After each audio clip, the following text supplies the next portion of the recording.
with true regard to the notion of finding a good rapport between the language used and the content. Peter, I know it's late, but may I try to find a philosophical angle here? After we get all the production information, which are quite interesting, but let me see if we can make something else out of it.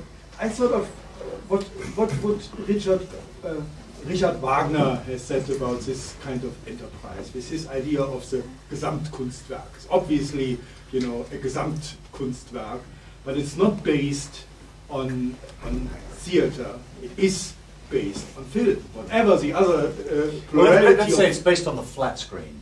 Yes. Yes. And that is an observation. And now I remember that Arthur Schopenhauer was quite pleased that Wagner liked him, but didn't like his Gesamtkunstwerk. And he had a reason for that. He said he will spoil music. He will spoil the only language which allows us to express the situation of the world, the suffering of the world, directly, without any interference of the brain and making up stories. You know, you feel in music the love and the hate and everything directly. Then I had the feeling you did something like that in film. So your film had the quality of that what Schopenhauer would call music, and it was like you know, the Gestalt psychology people saying, you know, you brought all the plurality of languages together, all the little things, but at the end it came out something which was not an addition of that, and it's based on film. And why can film do it? That's my question actually. Why can film do it and the other languages not? Well, first of all, Wagner, of course, had some rather strange ideas about the total artwork, because I'm quite convinced he wasn't really interested in total artwork. He just wanted all the other arts to support opera, which is another proposition. But I think also there is a suggestion here of focus. There is a way in which a synthesis is maybe possible in ways in which, should we say, the three-dimensional theatre with all its artifacts and illusion and play might not be able to be garnered in the same way. But your criticism is valid and has been made by other people, mainly made, of course, by musicologists, the primacy of the music over the image.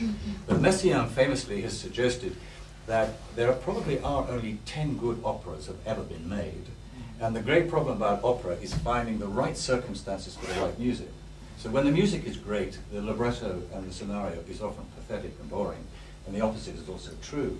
So I think there's always a very, very difficult question to be made about how you marry these three, at least basically three composites, in a case like this many more, because we're communicating with text as well. I think it is a criticism. I would certainly go to the opera house for visual spectacle. But that is certainly that's my particular background and interest. I have found, I mean, a lot of the operatic work which was done in the 1910s and 20s, which tried to scale down and eradicate and somehow make opera into a chamber work, was somehow profoundly unsatisfying for me. It has to be a combination of sound and image, which needs obviously to find a composite synthesis, and of course that cannot be disagreed with. And I suppose ultimately, according to your cultural baggage and association with opera, you must bring your own subjectivity to it to see if it's been successful or not. I do know the composer was very pleased, and to please a composer is very rare indeed.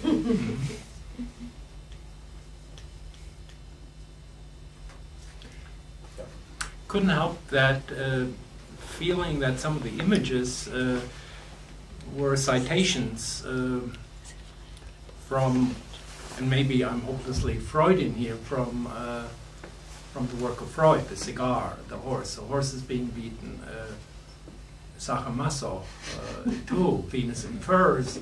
Was that conscious or unconscious, or is it an illegitimate question? Perfectly legitimate. I mean, on the grounds, first of all, that I think I'm a very self-conscious filmmaker, and I would certainly wish to layer and make all those references for you to use and deconstruct as you feel fit. But also, inevitably, there are areas of cultural knowledge and cultural background, according to your special knowledge, that I would not posit. Right. I'm quite legitimately, if you want to overlay it, by all means. But I mean, as an essay, as a demonstration of sadomasochism, of course, there's a large, but in some senses circumspect literature about that phenomenon, and of course you and I would share that library. Right.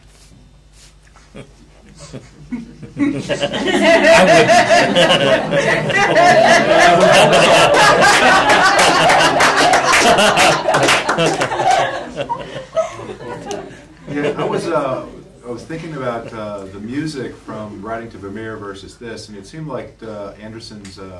Am I saying it correctly?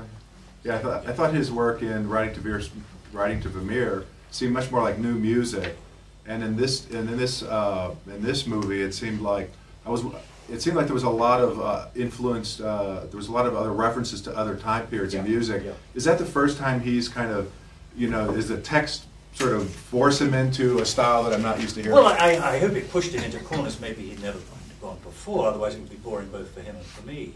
But I think, his background, I suppose, essentially, we are of an age, so Einstein on the beach with Wilson and Glass is the big sort of fulcrum point, not only for the business of making non-narrative operatic drama, but also for presentation of the music too.